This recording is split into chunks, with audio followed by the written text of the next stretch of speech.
제가 볼 때 제일 이상한 담론이 조국 교수도 그렇게 얘기하고 유튜브로 그렇게 많이 얘기하는데 민주당이 못 싸우는 부분을 우리가 대신 싸워준다. 무슨 뭐 용병도 아니고. 네. 그럼 민주당은 뭐 할 겁니까 안 싸우면? 이재명 대표하고 조국 혁신당 그 조국 대표 네. 만남을 가졌습니다. 어떻게 보셨습니까? 뭐 선거 연대 메시지 좀 나올 거라 기대는 했는데 이게 메시지 연대라고 보긴 좀 어려웠나? 어떻게 봐야 됩니까? 연대라는 말 못하죠. 네. 민주당 입장에서는. 민주당은 지역구에서의 중도표 2, 3%가 중요하기 때문에 네. 조국 조국 장관에 대한 비호감도를 갖고 있는 중도층들이 있단 말이에요. 그런 사람들을 생각하면 연대라는 이야기는 못하고요. 암묵적인 동의하에서의 역할 분담. 네. 이게 저는 정확한 것 같아요. 암묵적인 동의하의 역할 분담. 어차피 뭐 조국 신당에서 많이 당선되더라도 나중에는 민주당으로 갖고 와라. 뭐 이런 느낌 아닌가라는 생각이 드는데요. 저는 그럼에도 불구하고 민주당이 이 역할 분담보다는 조국 신당과 유의미한 경쟁을 해야 된다고 봐요. 어떤 의미죠, 그게? 이 프레임 사람 말하는 건가요? 아니요, 프레임 문제죠. 프레임 문제. 프레임 문제인 게 네. 지금 이슈 파이팅이라는 것을 조국 혁신당한테 뺏겨버렸어요. 네. 윤석열 정부에 대한 가장 반대편에 누가 있느냐. 이런 느낌이 지금 조국 장관이 계속 거친 메시지를 내니까 그쪽이 이슈 선점해버린 거예요. 그러다 보니까 민주당이 강하게 자기 지지층을 결집시키지 못한 거예요. 네. 그게 우리 여론조사에서 보수 과포집되고 진보는 아직 포집되지 않았다라는 그런 결과로 나타나는 거거든요. 네. 진보를 이 전선으로 동원시키기 위해서는 표현이 그렇습니다만 끌어오기 위해서는 조국 못지않게 강한 메시지를 가지고 윤석열 정부가 싸워줘야 돼요. 그런 의미에서 저는 민주당이 조국 신당과 그냥 뭐 연대한다.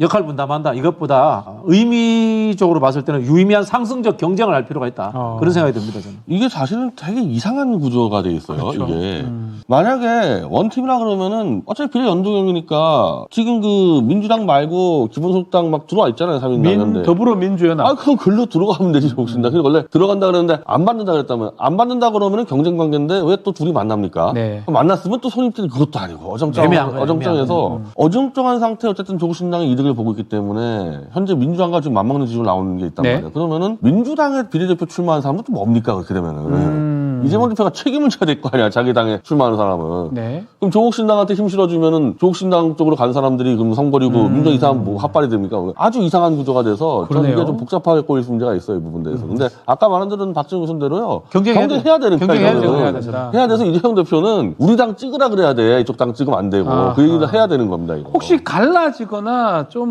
뭐 불협화음이 날 가능성이 있는 건가요? 그럴 가능성은 없어요. 그러니까 뭐 감정적 의미의 몰빵론이라든가 갈라치기론은 저는 뭐 자제해야 된다고 봐요.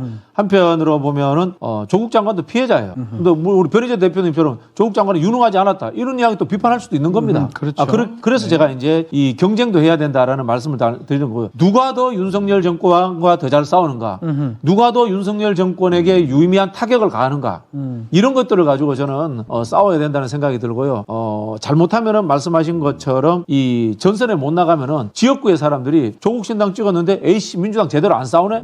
지역구 투표는 또 안 해? 뭐 이런 이야기도 나올 수도 있는 거예요. 지금 제가 볼 때 제일 이상한 담론이 조국 교수도 그렇게 얘기하고 유튜브로 그렇게 많이 얘기하는데 민주당이 못 싸우는 부분을 우리가 대신 싸워준다. 무슨 뭐 용병도 아니고. 네. 그럼 민주당은 뭐 할 겁니까 안 싸우면? 민주당은 뭐 하고? 아니, 자, 그러니까 이제 이 말을 제가 받았어요. 이거. 네. 못 싸우는 정당 왜 찍어줍니까? 그래서 제가 조국 신당하고 경쟁해야 된다는 거예요. 민주당도 싸우면서. 아니 민주당 야당은 여당하고 싸우지 않으면 의미가 없는 대통령제에서는 특히 더 그렇지 않습니까?